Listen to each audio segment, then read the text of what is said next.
Étudiants du jour, bonjour, et étudiants du soir, bonsoir. Quelques explications concernant un exercice de découpeuse laser où on bouge le chariot en translation uniquement. Donc ce chariot est doté d'un mouvement de translation rectiligne euh, et donc suivant un axe qui va être par exemple ici l'axe X. Et puis on va s'intéresser au point G. Et la position OG va être égale à x porté sur l'axe x. La vitesse de g par rapport au référentiel 0, ben, ça sera du x point porté par x, puis l'accélération de g qui sera du x point point porté par x. On s'intéresse aux lois de mouvement, c'est-à-dire ce qu'on souhaite mettre en consigne pour piloter ce chariot lors de déplacements de découpe. Et donc, ce qui nous intéresse, c'est ces lois-là, de x de t, de x point de t, qu'on va appeler petit v de t, et puis x point point de t, qu'on va appeler a de t, c'est-à-dire l'accélération. Le chariot part d'une position 0, arrive à une certaine distance en fin de course, et on souhaite justement connaître ces lois de mouvement. Voilà. Donc c'est un petit peu ça le but de l'exercice. Il y a forcément trois zones. Une zone où on va démarrer avec une vitesse nulle et puis on va accélérer. Une deuxième zone où on a atteint la vitesse maximale du chariot, qu'on va noter V1, et pendant ce temps-là, le chariot se déplace. Et puis une troisième phase, une phase de décélération pour arrêter le chariot jusqu'à avoir une vitesse nulle. On donne généralement dans les sujets de concours ce graphe-là, qu'on appelle les lois trapézoïdales de vitesse, qui permettent d'avoir une loi de consigne qu'on va essayer de suivre pour piloter ici ce chariot en translation rectiligne. On nous donne quelques informations. On nous dit que la vitesse maximale atteinte, cette vitesse nominale sans cramer le moteur, c'est une vitesse de 10 cm/s moins 1. Et il va atteindre cette vitesse en 2 secondes. C'est-à-dire que on est dans une phase où l'accélération est constante. Ensuite, le chariot évolue à une vitesse constante, c'est-à-dire qu'on va avoir une accélération, quand on dérive une constante, ça fait 0, pendant 8 secondes. Donc, entre cette phase-là, la phase 2 dure 8 secondes. Donc la fin de la phase 2 eh bien, s'arrêtera à 10 secondes, 8 plus 2. Et ensuite, la phase 3, on sait que le chariot, on souhaite que le chariot, en termes d'exigence, s'arrête dans un espace de 12,5 cm. Alors, les accélérations et ces décélérations sont supposées constantes sur ce graphique. Donc ici, rapidement, on peut essayer de tracer bien le graphe, l'allure du graphe des accélérations. Donc je vais recopier ici simplement cette partie-là. Voilà, je vais ici le copier. Et puis plus bas, je vais le coller. Voilà. Ce qui va me permettre ici de tracer en dessus les accélérations. Donc le graphe des accélérations, je vais avoir en abscisse toujours le temps. Et ici, l'accélération qui dépend du temps. Et puis en dessous, je pourrais tracer, bon, je vais peut-être prendre un peu plus d'espace, eh bien, la position x de t. Donc toujours pareil, ici, j'ai, quelles que soient les accélérations ou les positions, les trois phases, c'est phase 1, 2 et 3. Phase 1, phase d'accélération. Phase 2, vitesse constante. Phase 3, décélération, ça je freine. Donc ici, j'aurai une phase 1 où l'accélération est constante, une phase 2 où l'accélération est nulle, et une phase 3 où l'accélération est, alors, je note ici, voilà, négative. Quand je freine, la vitesse se réduit à chaque instant, donc la variation de l'accélération est négative. J'ai bien le report, toujours pareil, des grandeurs temporelles. pour chacune des phases qui sont les mêmes. Voilà. Une des premières questions qu'on retrouve souvent dans les sujets de concours, c'est la distance parcourue. On a besoin de cette course, la distance parcourue. Alors, avant de résoudre complètement toutes les lois de vitesse et des accélérations, donc je vous avais dit, ici, sur la phase 1, le A1 de t, c'est une constante qu'on va noter A1. Sur la phase 2, A2 de t égale 0.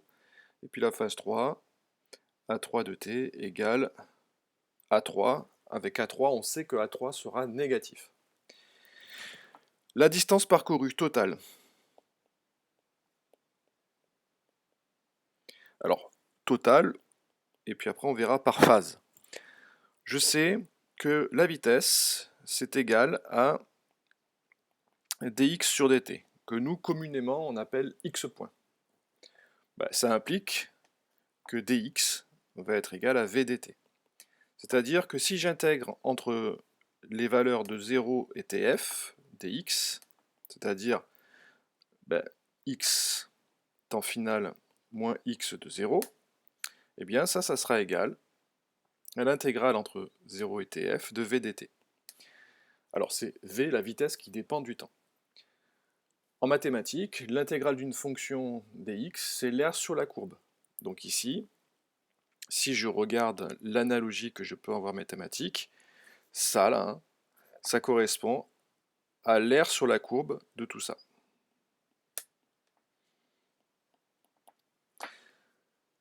Donc finalement, le déplacement du chariot, c'est l'aire sur la courbe de la vitesse qu'on me présente souvent dans les sujets. Alors quand je regarde l'aire, je m'aperçois qu'il y a la somme ici, donc là ici c'est un demi-rectangle, ensuite ici un rectangle, et puis ici toujours pareil, un demi-rectangle.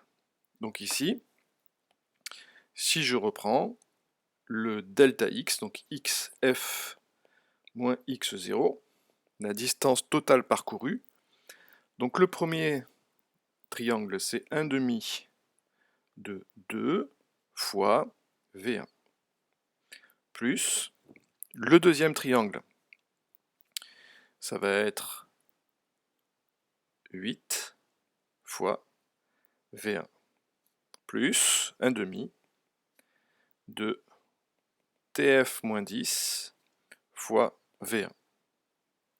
Donc ça ici, alors on pourrait faire avec des couleurs, ici, celui-là, c'est celui-là.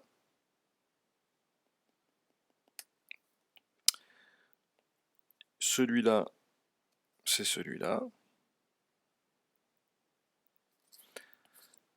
Et puis, ici, celui-là, c'est celui-là. On pourrait ici s'apercevoir qu'il nous manque une information qui est TF pour faire une application numérique. Peut-on faire une application numérique? La réponse est non, car il manque TF. On nous donne une information. On sait que la distance parcourue durant la phase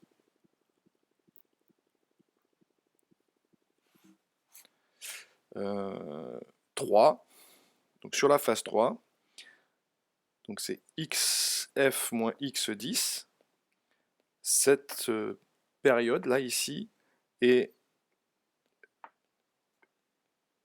c'est 12,5 cm, c'est ce que nous dit le texte. On nous dit que il s'arrête dans un espace de 12,5 cm. Donc ça, on peut l'appeler par exemple le delta x3. Ce delta x3, c'est l'aire sur la courbe verte. C'est celui-là. C'est celui-là. Ce delta x3, on l'a calculé tout à l'heure, c'est égal à 1 demi de TF moins 10 fois V1. V1, on le connaît, 10 cm seconde moins 1. TF on ne le connaît pas, delta x3 on le connaît. Donc on obtient donc que TF est égal à 10, d'accord, plus, alors, donc c'est 12,5 divisé par 5. Si je refais tout ce calcul, 12,5 divisé par 5, alors est-ce que j'ai tout bon? Ça fait 2,5. Donc ça fait 12,5 secondes. À partir de là, je peux faire une application numérique parce que j'ai TF. Je connais V1 et je connais VF, donc je peux connaître la course complète du chariot. D'accord? Donc là, je vous laisserai faire l'application numérique pour calculer le delta X total. Et puis ici, le delta X3, on le connaît, hein, c'est 12,5 cm. Le delta X2, normalement vous devez trouver, il me semble, 80 cm. Et le delta X1, vous allez trouver 10 cm. Voilà. Donc là, vous avez le delta X total de l'ensemble. Je vais reprendre ici, alors je vais juste effacer celui-là et celui-là. Et je vais aller copier l'ensemble de mon graphe pour faire les autres questions.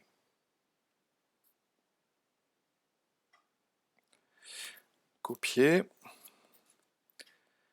Et ici, coller. Voilà.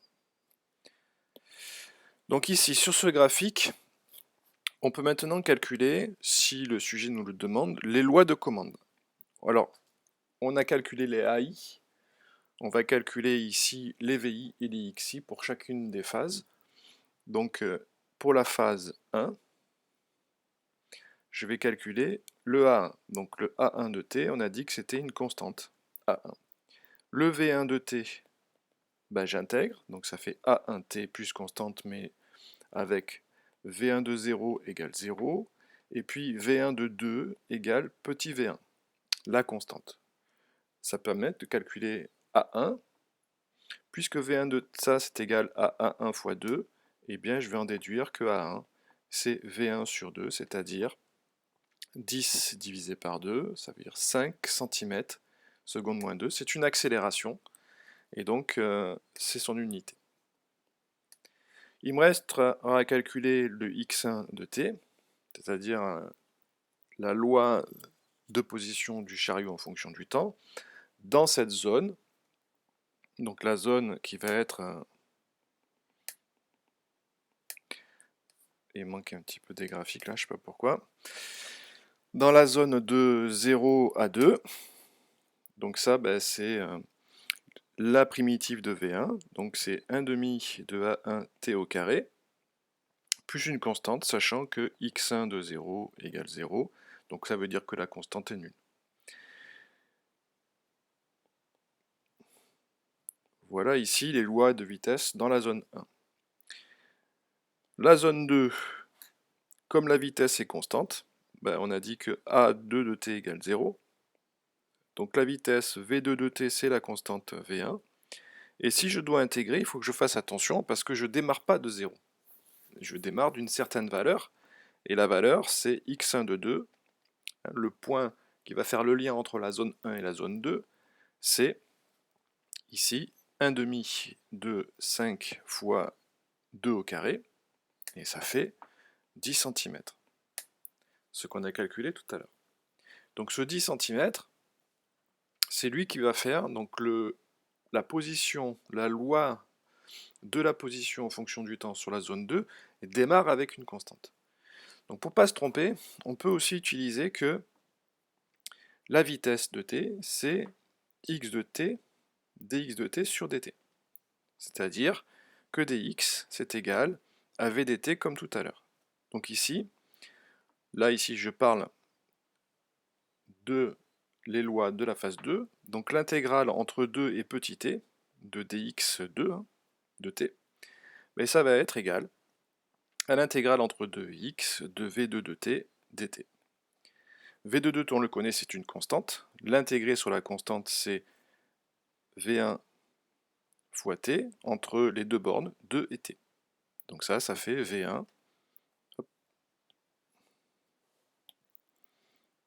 la constante, T-2. On va s'occuper de ce terme-là qui était à gauche. La primitive de dx, c'est x. Donc ça fait x2 de t moins x2 de 2. Parce qu'on a les deux bornes, hein, 0 et t.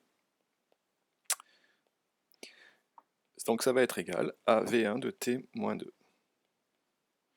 Donc ça implique que la loi x2 qui dépend du temps va être égale à V1 de t moins 2 plus la valeur initiale du départ de la phase 2.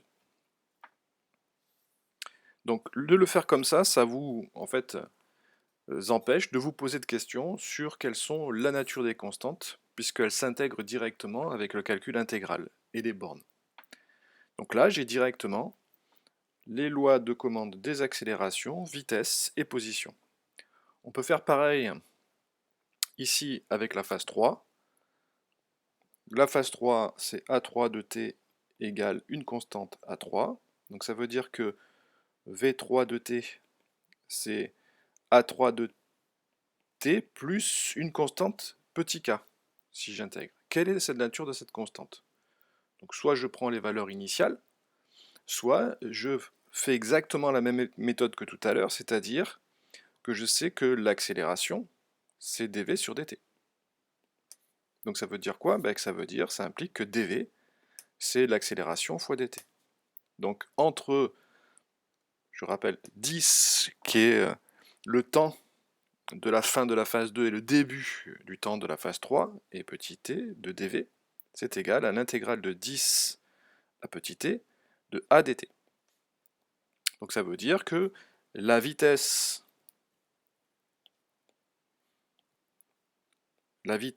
de 3 de t moins la vitesse de 3 de 10, qui sont entre deux bornes, c'est égal à A3t sur les deux bornes 10 et t, c'est-à-dire A3 de t moins 10. Conclusion, la vitesse V3 de t, c'est égal à A3 t moins 10 moins V de 10. V3 de 10, on le sait, hein, ça c'est petit v1.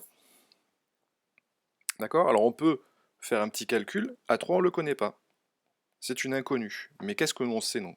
On sait que V3 de t final, mais ça c'est égal à 0. Alors t final, on l'a calculé, c'est égal à 12,5 secondes. Donc on réinjecte ici et on trouve A3. Je vous laisserai faire ce calcul, c'est un calcul simple à mener. Il nous reste à calculer x3 de t. Eh bien on fait la même chose. On sait que l'intégrale de 10 à t de dx va être égale à l'intégrale de 10 à t de v3 de t, hein, dt. Et donc l'intégrale de 10 à t, donc de a3 t plus la constante qu'on a calculée tout à l'heure, dt. Ça signifie que x de t, donc x3 de t, moins x3 de 10, ça va être égal à 1 demi de a3 t au carré moins 10 au carré, plus k de t moins 10. Donc ça implique donc que x3 de t égale 1 demi de a3 t au carré moins 100 plus k de t moins 10 plus x3 de 10. Je vous laisserai faire les calculs pour pouvoir mettre la forme voulue si vous le souhaitez avoir une forme minimale. Mais si le sujet ne vous demande pas la forme minimale, vous pouvez laisser en l'état, sachant que x3 de 10 ici, c'est 90. Voilà.